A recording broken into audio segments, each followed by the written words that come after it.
Halo, apakah bisa dimulai?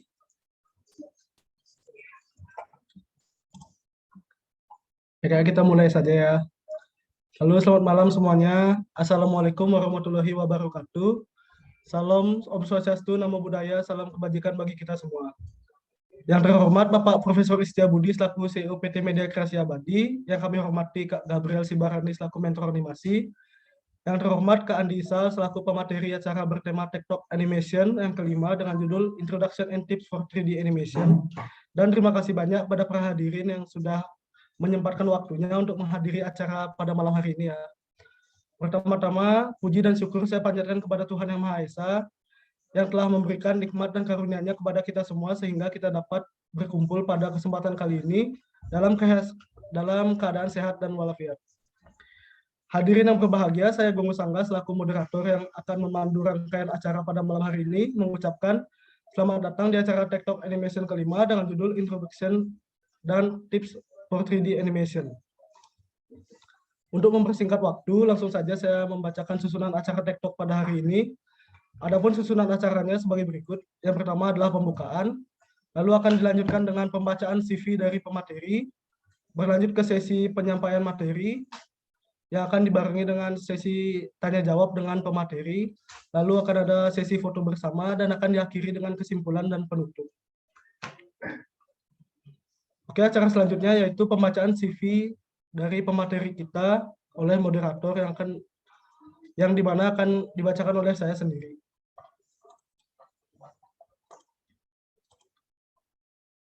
Nah, jadi ini adalah CV dari pembicara kita pada malam hari ini ya. Pembicara kita itu adalah Kak Andi Isal. Dia adalah seorang mahasiswa di Universitas Program Fakultas Teknik. Dia juga memiliki keahlian di bidang 3D animation dan dia biasa menggunakan software Blender dan Maya 3D. Dia juga memiliki beberapa pengalaman yang dimana salah satunya adalah membuat prototipe PC game menggunakan Unity sebagai tugas akhir program studi independent game development course and bootcamp.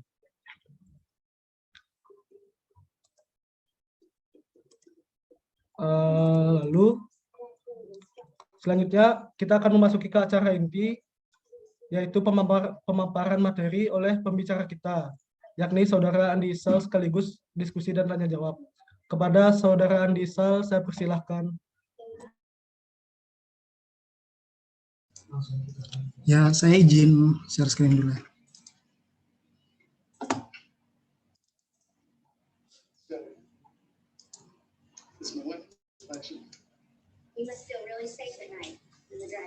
Ini sudah kelihatan ya di layar. Ya, baik. Assalamualaikum warahmatullahi wabarakatuh. Sebelumnya saya mau berterima kasih karena sudah dijadikan pemateri pada webinar pada malam hari ini. Dan saya juga berterima kasih kepada teman-teman yang sudah menyempatkan waktunya untuk hadir. Izinkan saya untuk memperkenalkan diri saya kembali. Saya Andi Isal dari Universitas Mula Warman. Posisi saya magang di MKA ini sebagai tim animasi. Lebih tepatnya saya di tim K, tim Bung Karno. Nah, saya akan membawakan materi tentang pengenalan dan tips untuk membuat animasi 3D. Sebentar.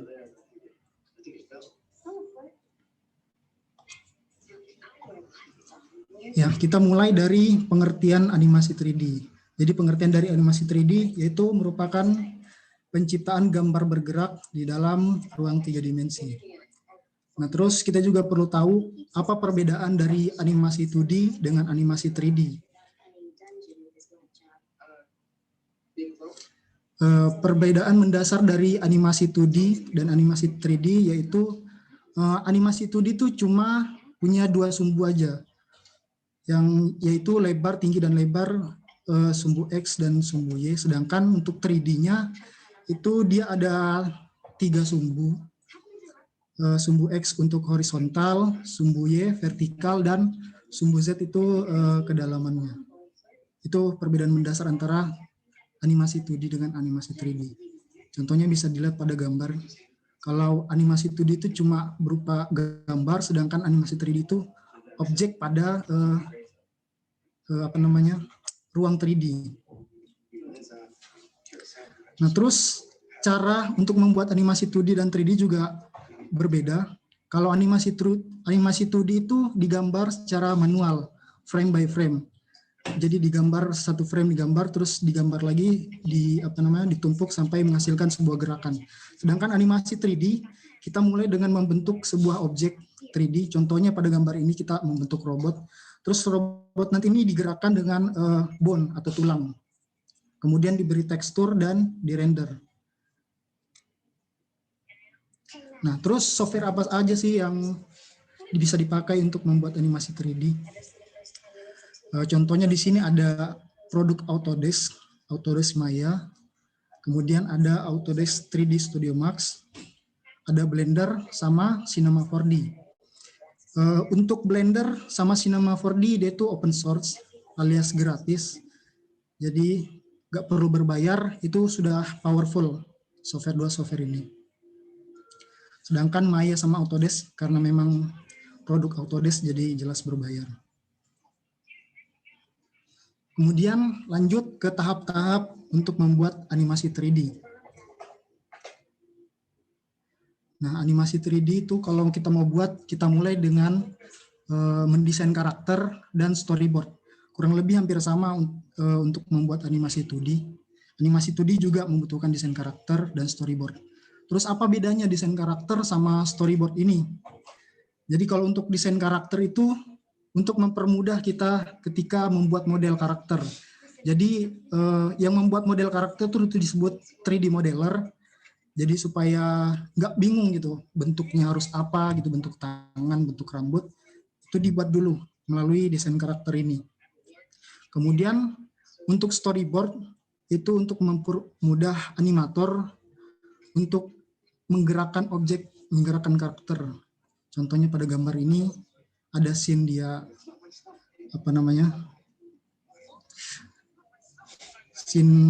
pokoknya nanti posenya yang di 3D itu akan disesuaikan dengan storyboard.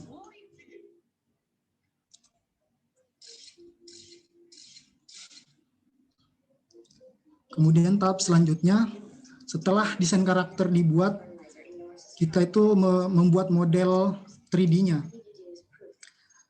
Contohnya di sini ada karakter karakter boneka beruang dari Toy Story.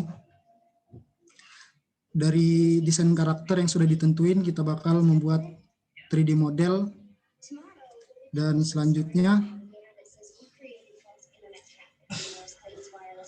terus gimana cara bikin 3D model? Jadi 3D model itu dibentuk dari model-model dasar seperti ini. Dari model dasar seperti cube, bola atau sphere, silinder, ada banyak bentuk di sini. Nanti akan sebentar. Nah, model-model di sini dibentuk dari model dasar untuk menyerupai karakter.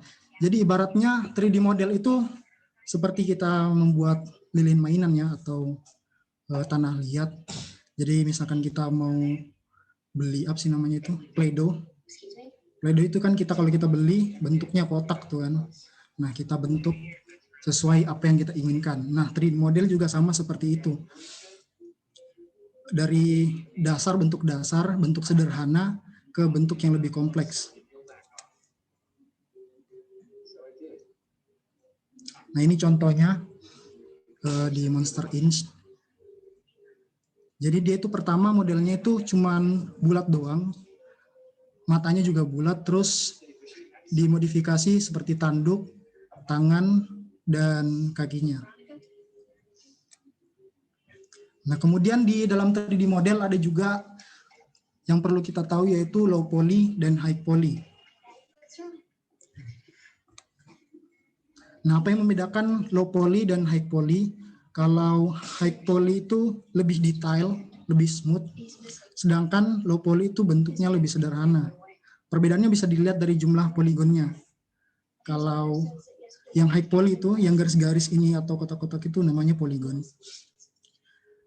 Semakin banyak poligonnya itu disebut high poly. Sedangkan yang low poly ini sedikit. Di sini di contoh gambar cuma ada 1102 poligon, sedangkan yang high poly ini 1192 poligon. Nah, kenapa ini perlu dibahas? Karena low poly sama high poly ini menyangkut seberapa kuat perangkat kita atau laptop kita untuk membuat sebuah model. Low poly sama high poly ini punya kekurangan mereka masing-masing. Nah, kalau kita membuat model high poly, memang detailnya itu kelihatan lebih bagus, permukaannya itu lebih halus, tapi karena jumlah poligonnya lebih banyak, itu bisa bikin laptop kita nge-lag pas ngedit. Apalagi pas animasinya sudah kita render hasilnya, jelas butuh waktu lebih lama kalau kita bikin model yang high poly. Makanya saya sarankan di sini untuk membuat model yang low poly. Apalagi yang baru belajar, itu disarankan banget untuk bikin low poly dulu. Yang anak game pasti tahu ini. Kalau di game itu biasanya pasti memakai low poly, alasannya itu supaya perangkat kita itu lebih optimal waktu mainin game. Makanya di game-game itu jarang saya lihat menggunakan high poly. Nah, di sini ada salah satu karya saya dulu waktu saya kerjakan di SMA, sudah lama banget. Ini mungkin tahun 2017 atau 18. Jadi saya sarankan banget itu untuk membuat dari yang sederhana dulu, dari yang bentuknya seperti meja, kursi, karena memang bentuknya nggak sulit dan nggak terlalu ribet untuk dibuat. Sama perbanyak latihan aja. Kalau sudah banyak latihan nanti pasti bisa. Supaya bisa bikin model yang lebih kompleks lagi. Nah, tahap selanjutnya yaitu texturing. Di tahap ini kita memberikan warna atau gambar pada permukaan objek. Selanjutnya shading. Shading itu kita memberikan efek cahaya kepada objek 3D supaya dia terlihat lebih realistis. Shading ini bisa dibilang kayak menggambarkan perilaku cahaya ke objek 3D. Contohnya ya di sini karakter Woody, dia itu kepalanya kelihatan lebih mengkilat supaya menggambarkan kalau materialnya ini plastik. Sedangkan pada bajunya ini nggak ada kelihatan cahaya sama sekali kan, nggak memantulkan cahaya karena ini menggambarkan kalau ini kain. Terus ini juga bisa kita lihat Mr. Potato kan. Di hampir semua di bagian badannya itu memantulkan cahaya supaya menggambarkan kalau semua ini materialnya plastik. Itu fungsinya shading. Sedangkan kalau kita lihat tangannya ini nggak banyak memantulkan cahaya, nggak mengkilat seperti bagian lainnya karena mungkin ini terbuat dari karet.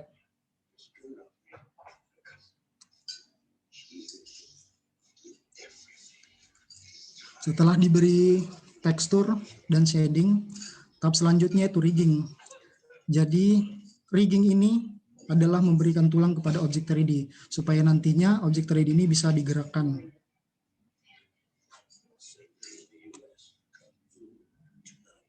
Nah, ini juga contoh rigging. Jadi rigging itu nggak cuma di tangan sama kaki badan doang, tapi juga bisa di muka.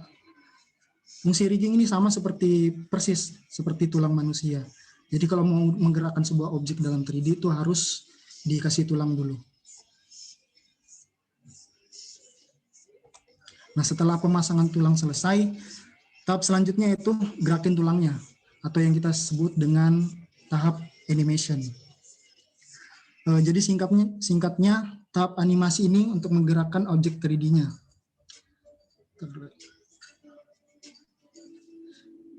Nah, makanya di awal saya ngomong kalau storyboard itu penting supaya pas tahap animasi kita itu nggak perlu pusing soal pose gerakannya seperti apa, karena kita lihat di gambar sebelah kiri ini storyboardnya. Sedangkan yang di kanan ini tahap animation-nya.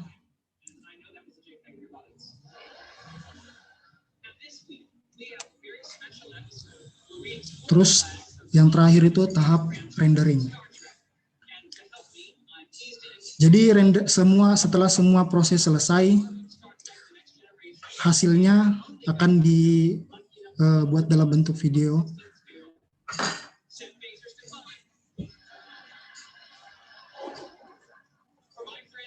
Jadi setiap software animasi itu punya render engine masing-masing. Contohnya pada Blender itu ada namanya Cycles, ada Eevee. Sedangkan pada Maya ada Arnold Render Engine. Nah, itu tahap-tahapan membuat animasi 3D. Selanjutnya ada video dari Pixar pas mereka ngebuat animasi Ratatouille, animasi masak-masak tuh.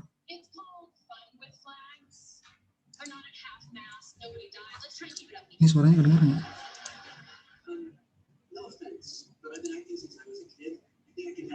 Ini kita nonton dulu ya, nanti saya jelasin lagi.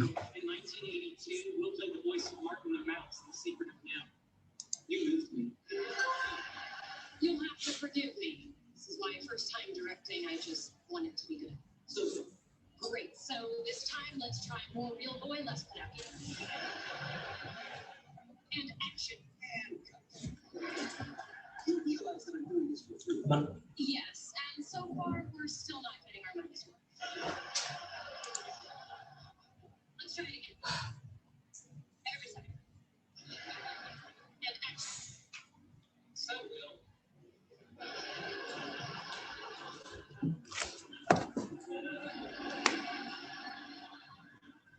What do you have for us first?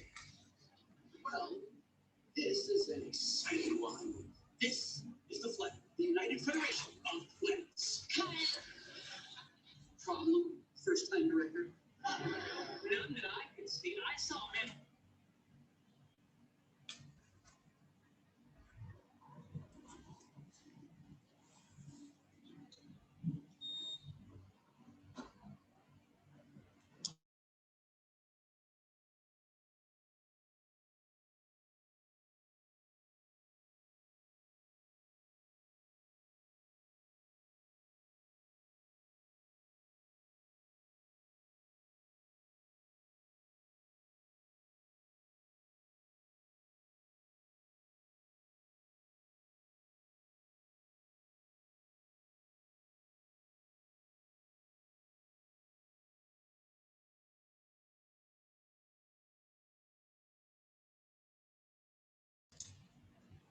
Ini suaranya nggak kedengaran, nggak apa-apa ya?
Ya, jadi sorry ya nggak ada suaranya, audionya nggak masuk.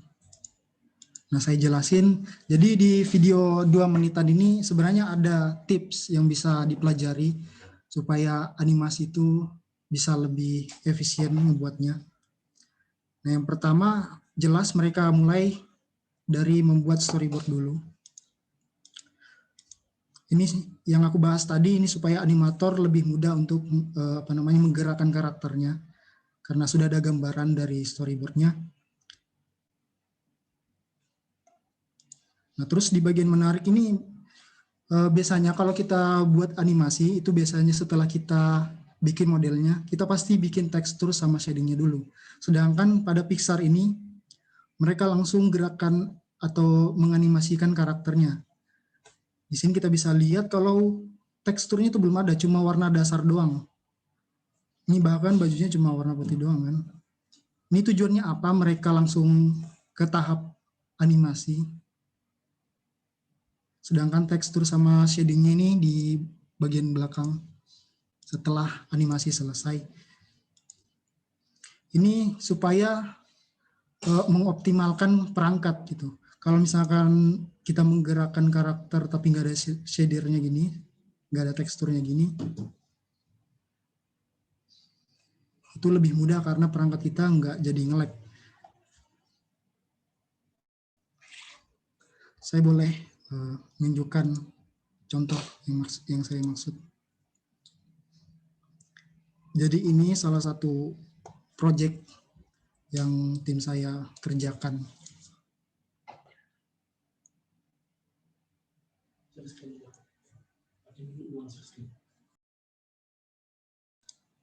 Belum kelihatan ya?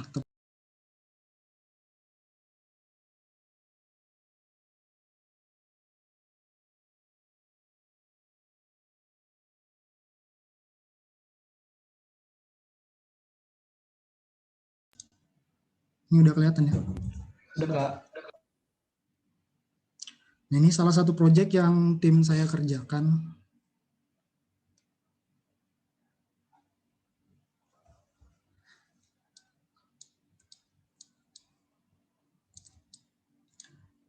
Nah, seandainya kita mau kerjakan gerakan animasinya dulu, itu pasti laptopnya ini nge-lag banget ini.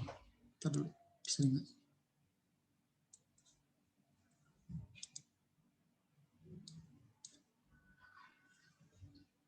Ini cuma berapa frame per second doang. Jadi caranya supaya laptop nggak nge-lag ini,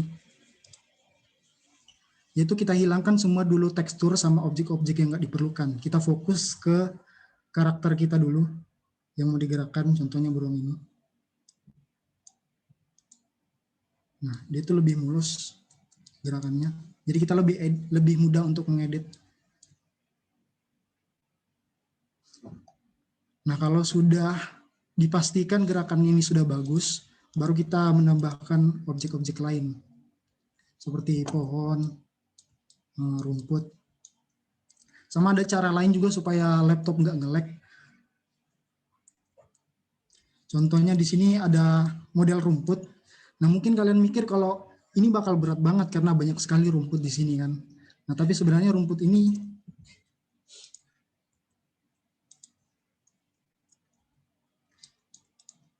cuma model-model kotak begini. Jadi dia itu seperti tekstur ditempel ke bentuk datar begini. Dibandingkan kita harus buat model satu persatu rumputnya, itu bakal bikin laptop tuh nge-lag banget.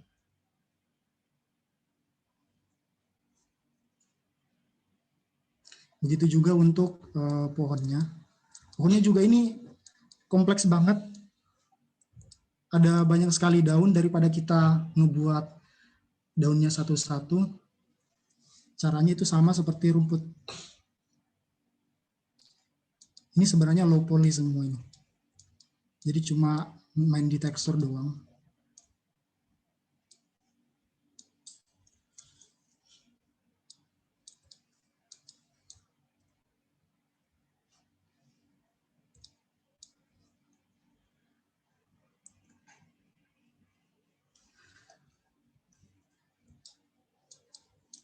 Nah, kalau sudah begini, pas di render ini sebenarnya cuma 4 detik doang satu frame ini di render. Sedangkan kalau misalkan kita pakai yang high poly, ini pasti rendernya bakal lama banget, bisa sampai belasan menit.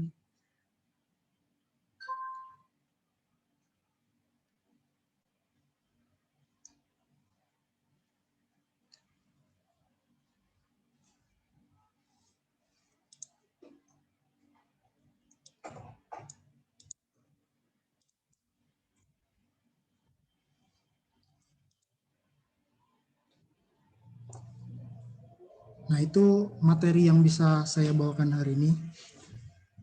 Terima kasih. Wah, terima kasih ya Kak Isal atas penyampaian materinya. Bagus sekali. Selanjutnya akan saya lanjutkan dengan sesi tanya jawab ya. Bagi yang mau bagi yang mau bertanya bisa langsung bertanya via kolom chat ya. Apakah ada yang mau bertanya? Atau langsung raise hand juga boleh. Nanti langsung open mic aja.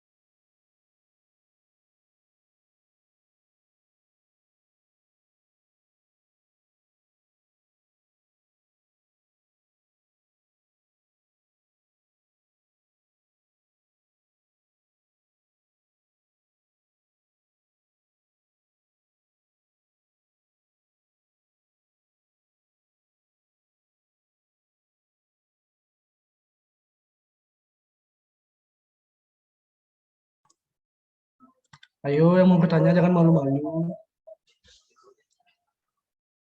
Bisa langsung raise hand ya. Atau tulis di kolom chat pertanyaannya. Nanti akan langsung dijawab oleh Kak Anissa.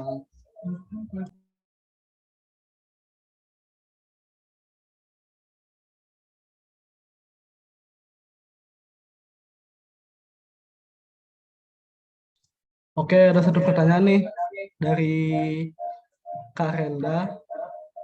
Katanya Kak mau nanya untuk kesulitan pembuatan 3D itu apa ya? Apakah rigging, texturing, dan lain-lain? Mungkin untuk Kak Anissa bisa menjawab. Ya, kalau menurut saya itu waktu ngebuat 3D itu lebih sulit. Sebenarnya bukan di rigging sama texturingnya sih, lebih ke arah modelingnya. Karena kita ngebentuk dari model dasar sampai ke model yang mau kita bentuk itu benar-benar lama banget. Sedangkan kalau rigging sebenarnya ada tools dari Blender supaya kita bisa rigging dengan cepat. Dan kemudian texturing sebenarnya kita bisa pakai di Blender itu ada. Kita dulu. Bisa saya tunjukin ya share screen-nya.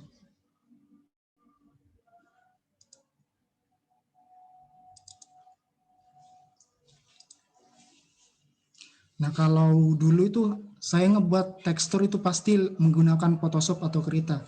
Nah, sekarang di Blender itu kita bisa membuat tekstur pakai ini, tekstur pen. Jadi nggak sesulit dulu, beda sama Blender versi-versi sebelumnya. Jadi begitu yang menurut saya yang lebih susah itu modelingnya, ngebuat modelnya dibandingkan texturing sama rigging.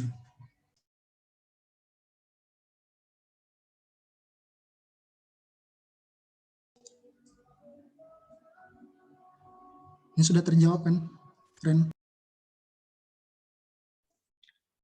Bagaimana jawaban dari Kaisal?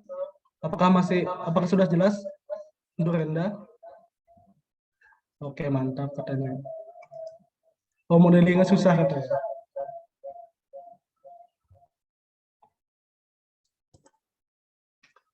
Oke, selanjutnya ada pertanyaan lagi nih dari Hari. Bagaimana membuat animasi 3D dengan laptop spesifikasi yang rendah, Kak? Katanya. Mungkin boleh dijawab. Nah, ada beberapa cara supaya kita kalau misalkan mau buat animasi 3D pakai laptop yang spesifikasi rendah. Yang pertama, kita pakai software yang open source dulu. Karena rata-rata software yang open source seperti Blender sama Cinema 4D itu pasti lebih ringan dibandingkan software berbayar. Lebih ringan daripada Maya sama 3D Studio Max. Terus kalau mau ringan, seperti yang saya jelaskan tadi, kita bikin model yang low poly. Sama di Blender juga ada render engine itu yang ringan banget, namanya Eevee, kalau pernah dengar.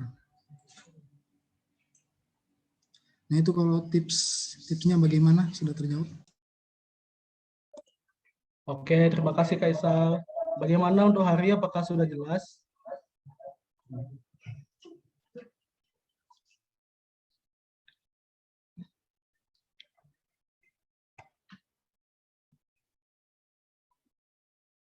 Oke, ada pertanyaan lagi nih. Wah, panjang ya. Katanya untuk penggunaan aplikasi yang berbayar seperti Maya dan yang gratis seperti Blender, kira-kira perbedaan yang signifikan itu apa ya Kak? Antara keduanya, kata Kakak yang gratis itu fitur sudah lengkap dan aplikasi Cinema 4D itu gimana ya? 4 dimensi kah? Mungkin bisa dijawab Faisal. Iya, jadi kalau software Maya itu perbedaannya sama software gratis, jelas Maya lebih bagus ya. Apalagi di bagian lightning sama shadingnya itu Maya jauh lebih bagus daripada Blender. Kemudian apalagi tadi itu? Fiturnya lengkap. Iya, kalau Blender itu memang dia meskipun gratis, dia juga sama powerfulnya. Softwarenya dengan Maya sama. Sedangkan Cinema 4D itu dia meskipun namanya 4D sebenarnya itu bukan 4 dimensi ya. Itu 3 dimensi juga. Sama seperti Blender sama Maya. Nah, kalau Maya sebenarnya ada juga versi kalau misalkan kita mau mau belajar pakai Maya, ada versi namanya student version. Jadi kalau misalkan kita mau belajar, kita bisa pakai itu, tapi kita harus daftarkan dulu data diri kita, misalkan kita kuliah di mana, kita sekolah di mana, karena memang itu software khusus untuk siswa gitu, khusus untuk pelajar. Sama seperti 3D Studio Mas juga sama, versi belajarnya juga ada. Jadi kalau misalkan mau coba-coba belajar bisa itu. Nah begitu Ren. Oke, sudah terjawab ya. Ini ada lagi pertanyaan Kak dari dosa ayah katanya. Aduh, dosa ayah. Katanya menurut Kakak aplikasi 3D mana yang bagus untuk pemula? Apakah 3D dan aplikasi 3D dengan fitur yang lengkap katanya. Gimana Kak Isal? Ya rekomendasi. Nah kalau rekomendasi itu jelas Blender. Karena Blender itu fiturnya sama lengkapnya sama software berbayar. Dan juga dia itu ada namanya render engine namanya Eevee. Dia itu kita bisa render secara real time. Jadi bikin laptop nggak terlalu nge-lag dibandingkan kalau kita pakai Maya kan, pakai Arnold Render. Itu kalau untuk laptop spesifikasi rendah itu bakalan nge-lag banget. Sedangkan Blender itu dia selain gratis, powerful juga dia ringan. Perbedaannya sama Maya, kalau Maya itu kalau kita install itu 2 gigaan lebih. Kalau Blender itu paling cuma 200 MB doang. Itu sih yang enak dari Blender. Cocok banget buat pemula. Oke, jadi lebih bagus pakai Blender ya kayak untuk pemula ya. Apakah ada yang mau bertanya lagi?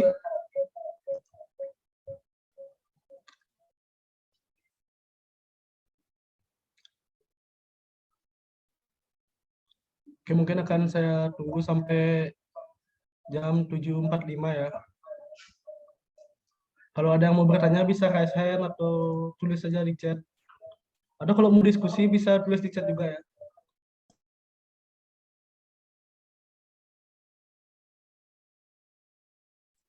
Ya, silahkan Kak Bernadus. Silahkan bertanya. Apakah ada tips belajar animasi 3D secara otodidak? Gimana Kak Isal? Apakah ada tipsnya untuk belajar secara otodidak? Ya, kalau mau belajar secara otodidak, sekarang kan banyak ya tutorial tersebar di YouTube itu bisa kita jadikan. latihan. Terus kalau mau belajar, kita itu jangan langsung mau buat yang bagus gitu. Kita mulai dari model-model sederhana. Terus jadinya jangan terlalu yang realistis. Kita bisa yang kartunis gitu. Bisa bikin yang low poly dulu. Terus intinya perbanyak aja latihan. Kita mulai dari yang sederhana dulu. Nanti lama-kelamaan juga bisa bikin model yang lebih kompleks lagi. Gitu. Oh, jadi mulai belajar dari yang kecil-kecil dulu ya, Kak ya? Ya. Oke. Bagaimana Kak Bernadus, apakah sudah jelas? Oke, sepertinya sudah jelas ya. Silahkan kalau ada yang mau bertanya lagi.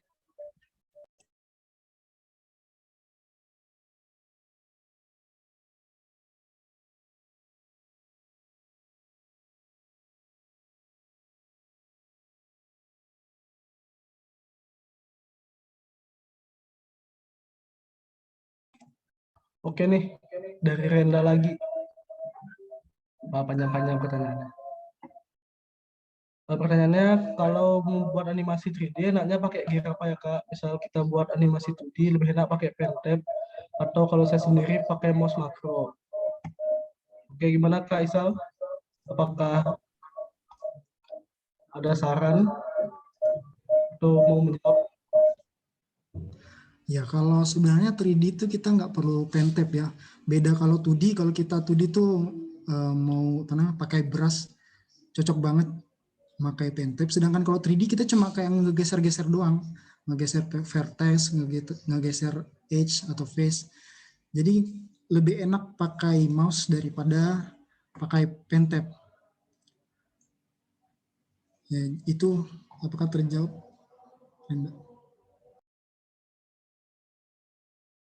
Oke, terima kasih Kak Isal. Ayo, kalau ada yang mau bertanya lagi, saya tunggu sampai jam 7.45.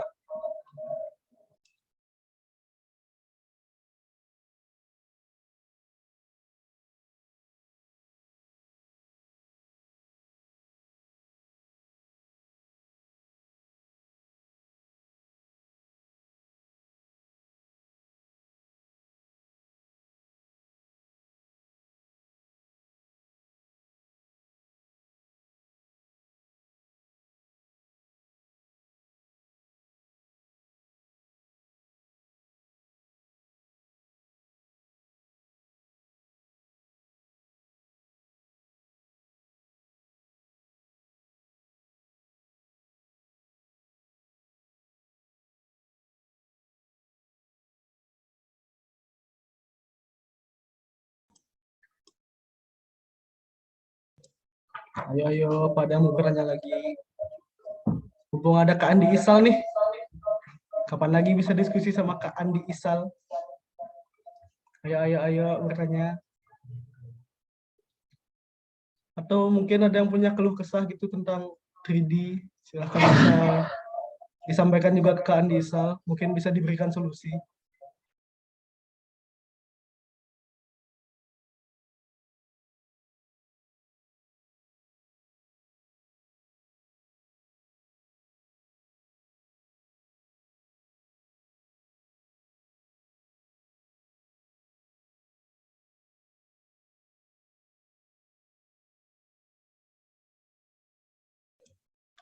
Oke, sepertinya tidak ada yang mau bertanya lagi.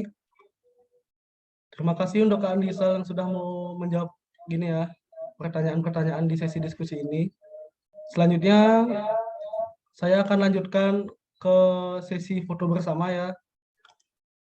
Untuk semuanya mungkin bisa on cam, biar bisa difoto.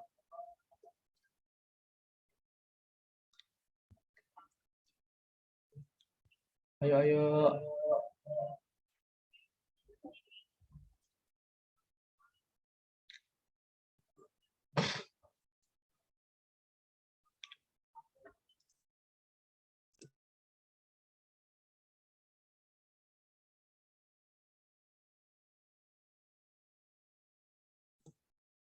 Yuk Kak Diah Sulistyo, Kak Raisya, Ayo open cam.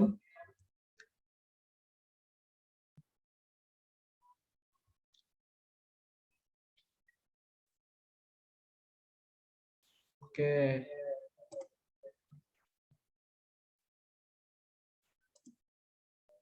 Oke, saya langsung gini aja ya. 3, 2, 1.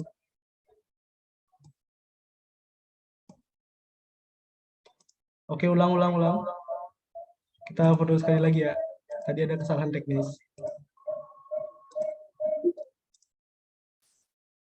Tunggu dulu. Oke, kita ulang fotonya. 1, 2, 3. Oke. Oke, terima kasih semuanya. Yang mau matiin cam bisa matiin cam. Atau yang mau masih open cam juga boleh.